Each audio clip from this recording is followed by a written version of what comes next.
Alice, thank you very much for being here. We're very excited to have you today in Monterrey and to be our opening keynote speaker for Cumulus Monterrey. This has been a great opportunity for us to have you here, and I'm sure that the week that follows would be full of interesting talks with you and to learn more about you and about your point of views around design and design criticism. So this is a great opportunity for us. Thank you very much for being here. Oh, it's my pleasure. Thank you so much for inviting me. It's wonderful to be back in Monterrey. Thank you, Alice. So I wanted to begin by asking you what motivated to pursue design after having you a successful traditional journalist career? Well, I think my life had always been steeped in design without me necessarily being aware of it. My father was a mechanical engineer, so design was an integral part of his work. And my mum was an art teacher. She was also a passionate gardener, crafter, and so on. And so they were naturally creative, resourceful, always inventive and ingenious, and also very aware of all the visual aspects of our lives. But I only really discovered design as a phenomenon in its own right when I was at university at Cambridge. And I had done the first part of my degree studying law, and the second part I wanted to do something more culturally engaged. So I studied art history and architectural history. And in the library, the faculty library in Cambridge, they had an incredible array of books from every area of visual culture, including design and early design theory, and also subscriptions to all the leading design periodicals of the time, including the incredibly cool Italian design magazines like Avvatare, which was edited by Alessandro Mendini. And his vision of design, when I read it, I suddenly realized that this aligned with mine, and that all the things I was completely obsessed about were all of them either engaged with design or were enmeshed with design. So whether it was fashion, music, architecture, politics, psychology, sport, style, reading, literature, all of these things were steeped in design, or this was how Mendini portrayed them. So that made me realize it was a fascinating subject. So I investigated. Whenever there was an exhibition relating to design, I went to see it. If interesting books came out, I read them. And when I worked in Paris for the Financial Times as a foreign correspondent, I discovered that there was a much more dynamic and sophisticated design culture there than there was in London. So I really made the most of it. And when I went back to London for the paper, I pioneered its coverage of the creative industry. So I learnt more about design from a commercial perspective. And after that, I decided, I think 40 was approaching, and I felt I'd had an incredible career with the FT, but I did want to move on to a slightly different way of working. And specifically, I wanted to focus on a subject I was really passionate about and that I felt was generally misunderstood. And design fitted that bill perfectly. So I asked the FT if I could become design and architecture critic. They were pretty puzzled.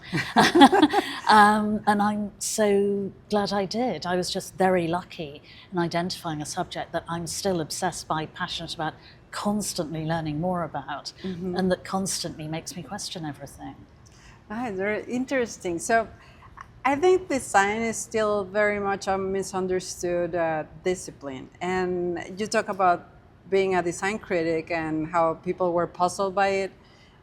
How does one get to be a design critic? What is it needed to be done for designers or for people that are not traditional designers to become a design critic?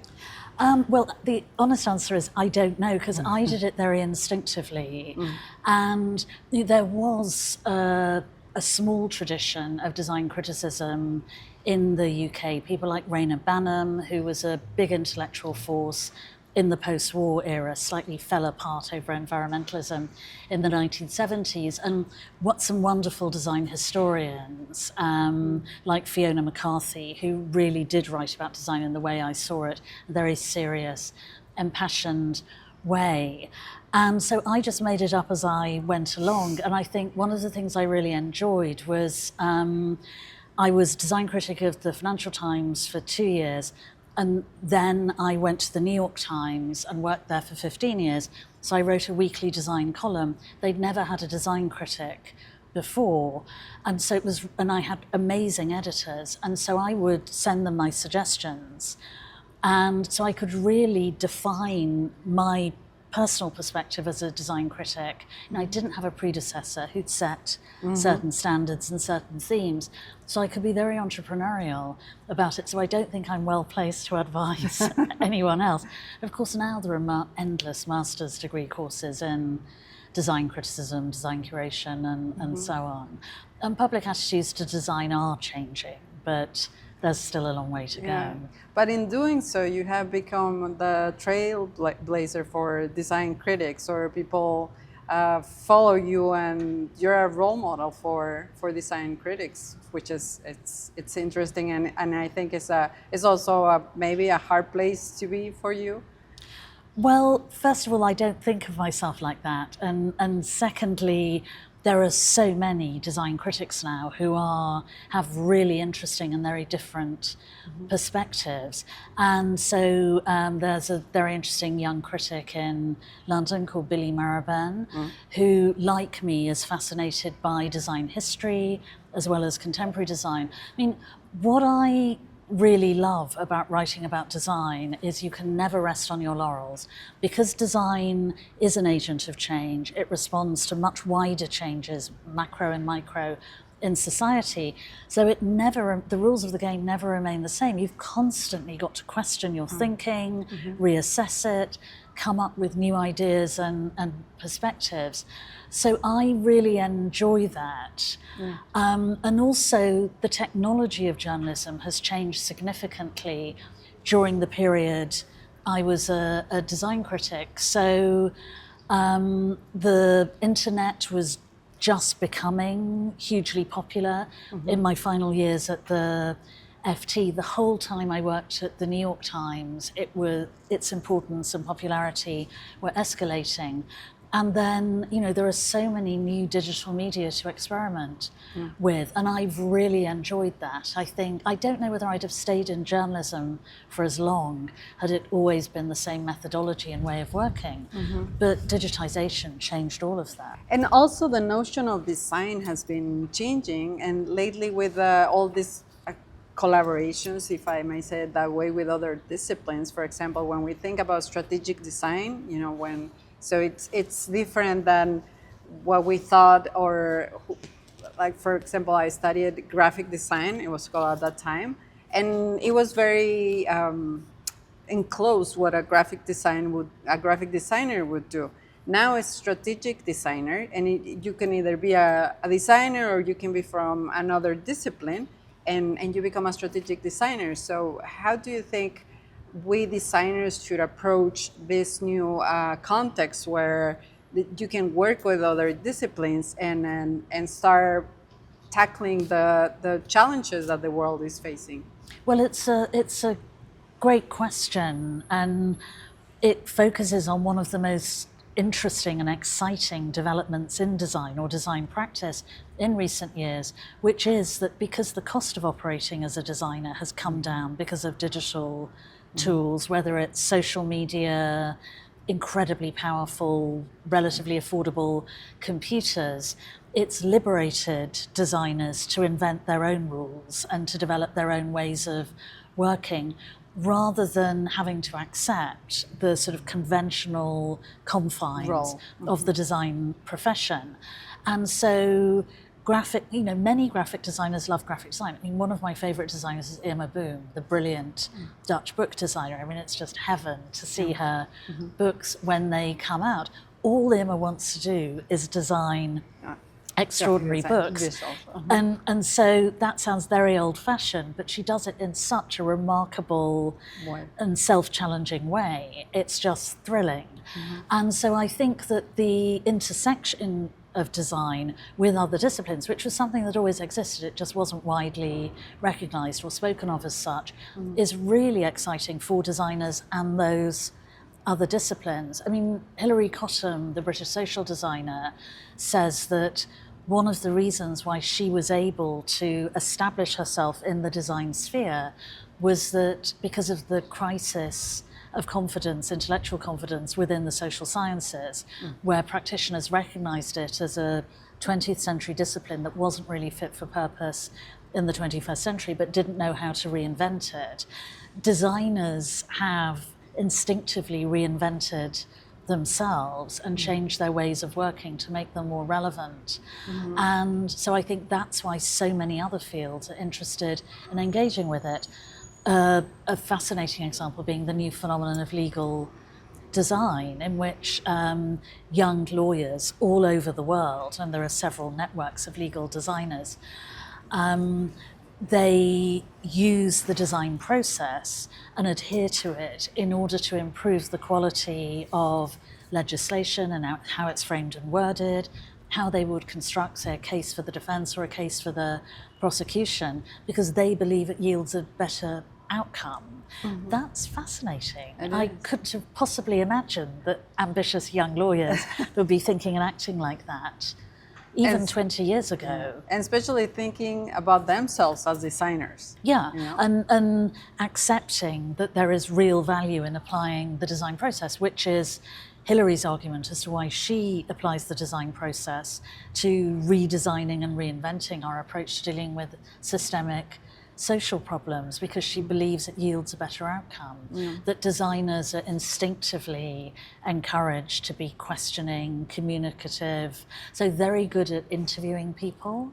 Say when Participle, her social enterprise, was redesigning the provision of care for the elderly from a borough in a disadvantaged area of London, Hilary found that the designers, more than the social scientists, were brilliant at eliciting information from people, just instinctively knowing how to relate to them, how to word their questions, and what the significance was. Yeah, and having the tools about communicating even through images, not necessarily language, and through empathy with other people. Exactly, and her point was also it was the designers who were always most valuable when fundraising.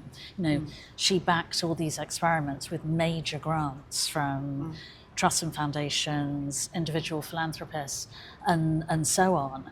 And she said the designers were fantastic at, you know, presenting, whether it was a visual or a verbal description of Participle and its projects, that was relevant and compelling. Yeah.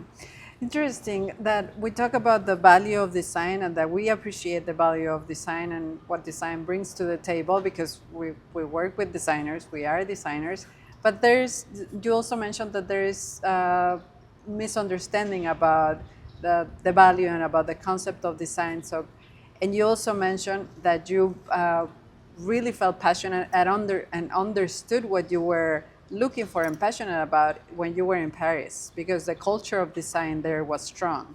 So do you think that there should be a public policy in place by countries, or how can we make sure that the culture is habilitating people to understand design and the value that design brings to the table?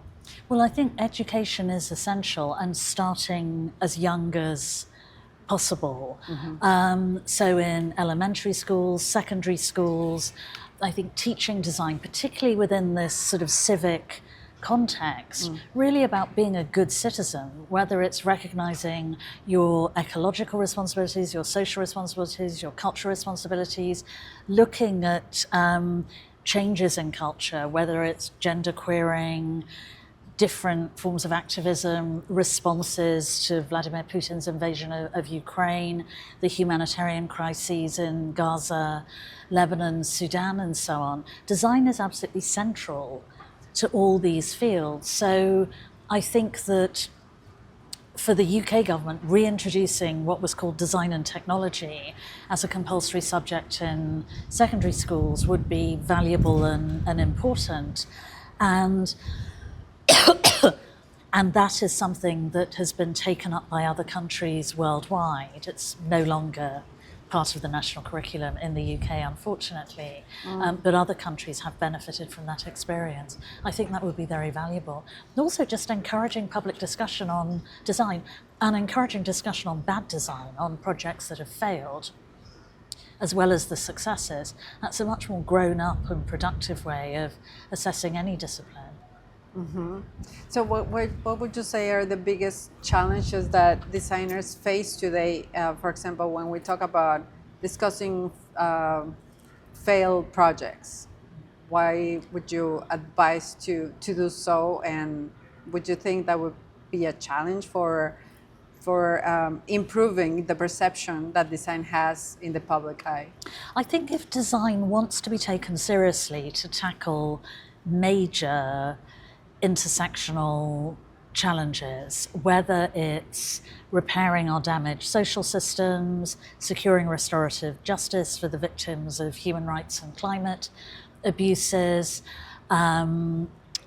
helping curb the refugee crisis, and critically to build a better way of integrating former refugees into their new society so everyone can benefit from their experiences, their wisdom, their skills, and so on. All these things are very important, and unless design is analysed in a thorough, a sort of round the circle way, it can't expect to be taken seriously, nor would it have a right to be. So that is very important.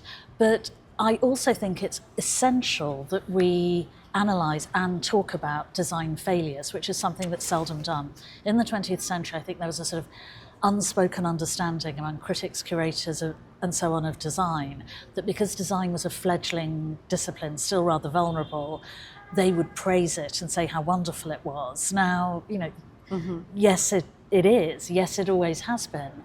But now that design has grown up as a phenomenon in our lives, it's time that it took responsibility for facing its errors as well, so they won't be repeated.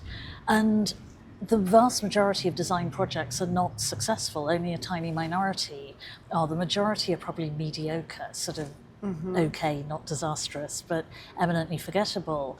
And a sizable minority have failed for a multiplicity of reasons, and a thankfully smaller majority are just downright bad. So when we talk about this type of projects independently, if they were a success or a failure, there is a disappointment when you want to tackle the challenges that humanities face, because you may think that it's just me and my team, what difference are we going to make? So what would you say to designers that want to do something to improve the quality of life, but that they feel that there's going to be a big difference with their project? Well, if they genuinely believe that they're not going to have impact with their project, it's not going to be of value, they shouldn't undertake it in the first place. They should focus on something where they really can make a meaningful difference. But there are countless case studies. I mean, there didn't used to be. When I became a design critic, you would really have to search carefully for positive case studies in humanitarian design, ecological design, social design, and so on. Now we're spoilt for choice. So if I had to give one example of a very successful design project in those fields, I would talk about the work of the Italian product designers Andrea Tremonti and Simone Farasin of Forma Fantasma, who conduct a series of investigative design projects into areas of design that they feel are sort of toxic or troubled. So an early example was digital recycling, given that the vast majority of digital devices are just chucked into landfill every year and not recycled responsibly, even though they're full of very expensive rare metals and copper wire and so on. And so they spent several years researching this field by talking to designers, manufacturers, recyclers, most of whom said they'd never spoken to a designer before, politicians, Interpol agents, environmentalists, to try and chart the global trade in digital waste, and found out it was even more complex, even larger, and certainly much more criminalistic than they'd ever expected. And they have since followed up with equally immersive studies of the wool industry and also the wool industry and also the global timber trade, both of whose histories are sort of steeped in colonialism and toxicity. So they have used their design skills and their design knowledge to conduct these research exercises, which have already had a tangible difference in encouraging better design practices in those sectors. If I had to give an example of bad design, and I'll choose one with a Mexican bent, it would be a couple of years ago, Mattel decided that it was going to introduce, because it's constantly committed to modernizing Barbie and convincing us that she's important and cerebral and a wonderful role model for young women. Yeah. And which, of course, Greta Gerwig's film achieved a great deal more on that front. And Mattel decided it was going to introduce a special range of Barbies called something like the Inspiring Women series of Barbies. Yeah. And one of the inspiring women, absolutely rightly, was the wonderful Mexican artist Frida Kahlo. But when the Frida Kahlo Barbie came out, it was, elaborately designed to resemble Frida Kahlo or Mattel's vision of her. So were the costumes. This doll looked nothing like Frida Kahlo, who came from an indigenous background in Mexico. So she was much paler. She basically looked whiter than she really was. She didn't have the eyebrows. She didn't have the monobrow eyebrow. The clothes she was wearing, which are richly symbolic of her indigenous heritage, were just sort of prettily embroidered. And when little girls lifted up her skirts to look at what should have been her very, very badly injured legs, they were Barbie-like shiny pins. And there was such an outcry everywhere, but especially here in Mexico, led by the Frida Kahlo Foundation. And the family insisted that fake Frida was pulped, a more realistic Frida doll appeared. That's bad design, you know. What does it do in terms of convincing us that we live in a society where, with greater freedom of gender identity,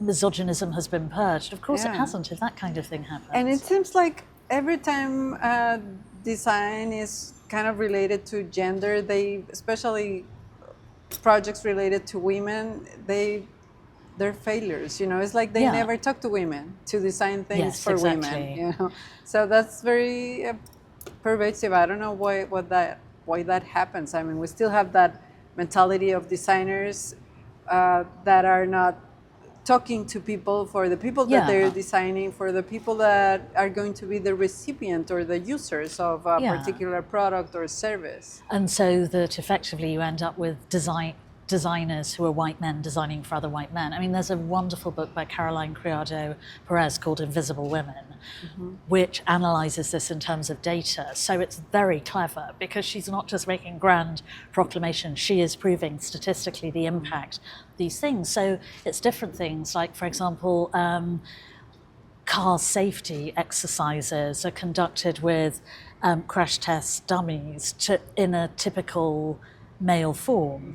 And this is apparently the reason why women are, I think, 47% likelier to be seriously injured in car crashes than men, simply because the bags, everything doesn't really fit us properly. We're being interviewed now. We're lucky we don't have the ear phone mics that clip on behind your ears, because they're very obviously designed for a very large male head, because you just see them falling off women's heads all the time, embarrassingly, when they're on stage. So, and also, of course, there have been hideous other examples in terms of heritage and race. I mean, Frida Kahlo's whiteification or Europeanization being one of them. Yeah, that's really interesting. So what do you think is the role of a design critic in helping avoid those type of misunderstandings and bad practices? Well, I think calling them out. And when I first went to work for the New York Times, they hadn't had a design critic before. They just thought they had one. They just didn't know what they wanted that person to do. And so, as I said, that was hugely appealing to me, that I could write my own job description and didn't inherit a template. And one thing I was very keen to do was to call out bad design. So I said to the editor-in-chief, look, what I would like is the freedom to be able to, if say, very expensive, very elaborately R&D new smartphones are launched, I would like to have the freedom to say why I think they're badly designed, or why the majority of such devices are badly designed, if there are repetitive errors for different brands. But that is a large chunk of your advertising. Mm-hmm. Are you going to be willing to alienate?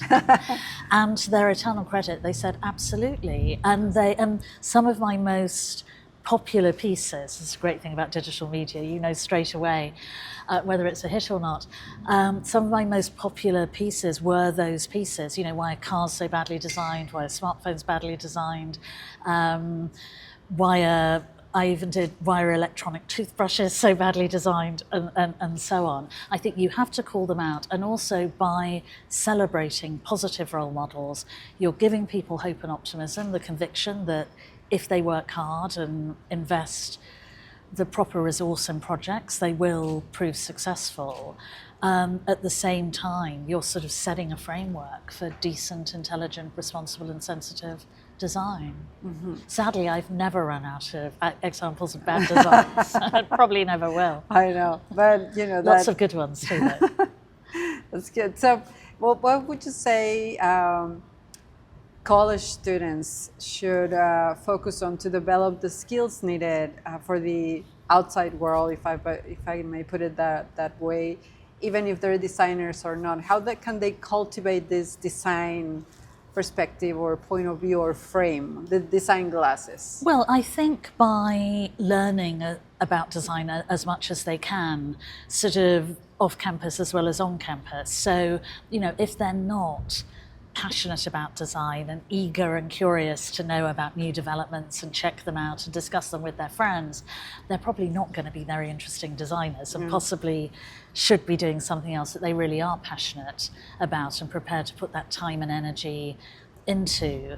But also, I think they can use the institutions. They can go to lectures in other subjects. Anthropology is very popular in design at the moment, and very useful. And so, for example, a friend's daughter wanted to study design at university, so she asked Ilse Crawford, the brilliant interior designer who's a mutual friend, what she thought she should study, and Ilse said anthropology, and that she felt designers should study anthropology first and then go to design, and only if they wanted to. So Mabel is studying anthropology. She absolutely loves the course, but she's still passionate about being a designer in the end. Design.